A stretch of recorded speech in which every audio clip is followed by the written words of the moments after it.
যে সত্যিকার পীর মাশায়েখ যদি কেউ যদি থাকে তাহলে একমাত্র চরমুনারি তারাই আছে। তখন আমি বললাম কিভাবে? তখন উনি আমার একটা বর্ণনা দিচ্ছেন যে আমরা সত্যিকার পীরের পরিচয় দিই কোনটা, যে সত্যিকার পীর আল্লাহওয়ালা পীর কিভাবে বোঝা যায়?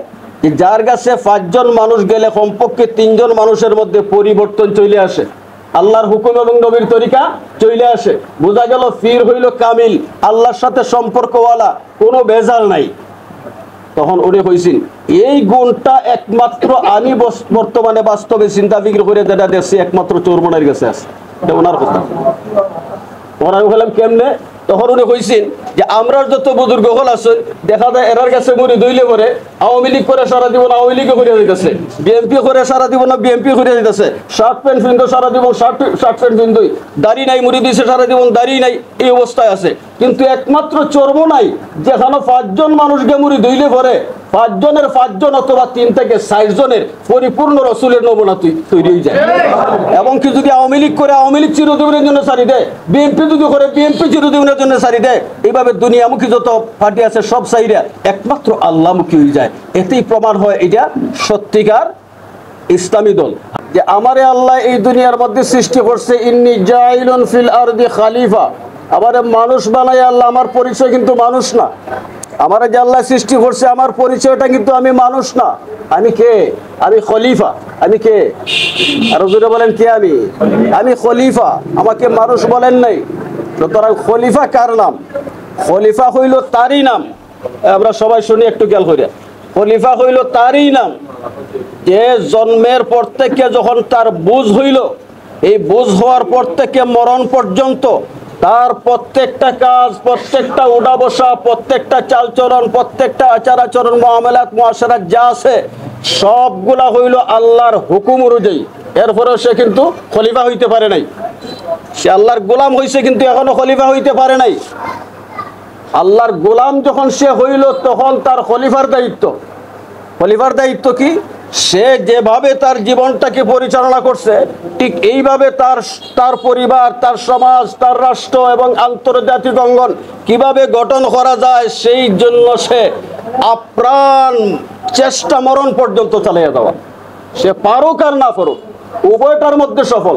সমস্ত আম্বিয়া কেরাম কিন্তু এই চেষ্টা চালিয়ে গেছেন, সবাই কিন্তু খেলাফত প্রতিষ্ঠা করতে পারছেন না, কিন্তু এই জন্য তারা কিন্তু বিফল না। আমাদের কাজ হইল খলিফা হিসাবে আমরা কি চালাইয়া যাওয়া, চেষ্টা চালাইয়া যাওয়া। এই চেষ্টাটুকুই আল্লাহর দরবারে গ্রহণযোগ্য। এতে যদি আমরা সফল হইতে পারি তাহলে আলহামদুলিল্লাহ সফল, আর সফল না হইতে পারলেও আমরা সফল। এখন আসেন, আমরা যে ইসলামী আন্দোলন করি, ইসলামী আন্দোলনকে ভালোবাসি, ইসলামী আন্দোলনের সাথে আছি আমরা যারা, কেন আছি আমরা? একমাত্র এই কারণেই যে এই বাংলার জমিনে যে সমস্ত ইসলামী দলগুলো আছে তাদের মধ্যে যতটুকুই উভয়টার সংমিশ্রণ অর্থাৎ গোলামিয়ত এবং খেলাফত, এই দুইটার সংমিশ্রণ যতটুকুই থাকুক বা না থাকুক, আলহামদুলিল্লাহ ইসলামী আন্দোলনের মধ্যে 100 ভাগের 100 ভাগ এই 2 গুণের সমষ্টি আছে। ঠিক না? ঠিক না? এটারই বাস্তব একটা উদাহরণ দিই। আজকে সিলেটের ডাক্তার সাহেব রহমতুল্লাহ আলাইহি নাই দুনিয়া, উনি যখন নির্বাচন করছিলেন তখন বৃহত্তর এই যে সিলেট শহরের যতগুলো মাদ্রাসা আছে প্রত্যেকটা মাদ্রাসার মধ্যে এই কিতাব পড়ার লাগি আমারও একজনের রাখা হয়েছিল। তখন প্রত্যেকটা মাদ্রাসা যখন গেছিলাম তখন এর মধ্যে থেকে একটা মাদ্রাসা হইলে জমিয়তের একবারে মেইন কেন্দ্র যেটারে বলা হয় মুখলিসুর রহমান রাজাগঞ্জি। উনি কিন্তু জমিয়তের এমন লোক যে খুব জাদ্রেল আলিম, খুব তাহকিকি আলিম, ওনার সামনে যে কোনো আলিমকে কথা বলা খুব হিসাবের বিষয়। তখন ওই মুখলিসুর রহমান রাজাগঞ্জির মাদ্রাসা যখন গেলাম, যাওয়ার পরে তখন উনি কইছেন বলেতে এফরেন না বুঝলাম আমরা জমিয়তের আর খেলাফতের শরীরের মধ্যে আগুন লাগছে কোন কারণে। যাক, এরপরে অনেকক্ষণ আলাপের পরে তখন উনি হয়েছিল যে শোনেন জালালী সাহেব, আসলে আমি যেটা বাস্তবে চিন্তা করে পাইছি ওনার কথাই না।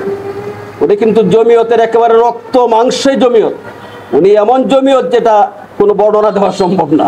তখন উনি হয়েছেন যে আমি বাস্তবে যেটা আমি চিন্তা ফিকির করে দেখছি যে সত্যিকার পীর মাশায়েখ যদি কেউ যদি থাকে তাহলে একমাত্র চরমুনারি তারাই আছে। তখন আমি বললাম কিভাবে?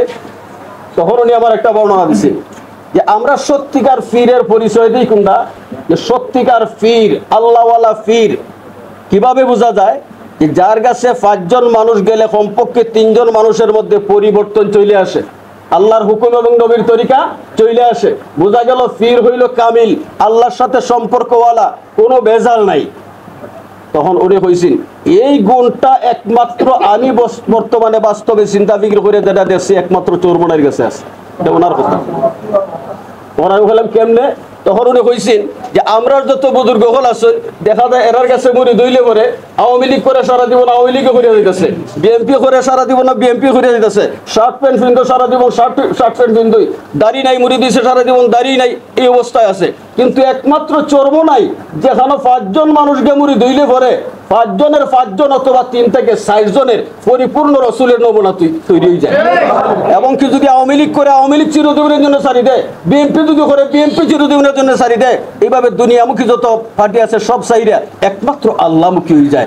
এতেই প্রমাণ হয় এটা সত্যিকার ইসলামী দল। হ্যাঁ, এখন হইল কি আরেকটা কথা, যে শুধুমাত্র ফিরাকির নাম কিন্তু ইসলাম না, আপনার গোলামিও থাকতে পারে কিন্তু পরিপূর্ণ ইসলাম না। পরিপূর্ণ ইসলাম হইলে গিয়া যেখানে গোলামিয়ত আছে এবং খেলাফত আছে, উভয়টার সংমিশ্রণ যেখানে পাওয়া যায়, এটা হইলে গিয়া পরিপূর্ণ আল্লাহর পক্ষ থেকে যে ঘোষণা ইন্নী জাইলুন ফিল আরদি খালিফা, সেই খেলাফতের দায়িত্ব।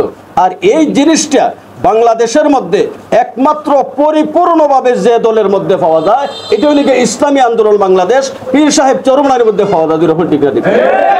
এই জন্য আমরা এটার সাথে একত্রিত হয়েছি।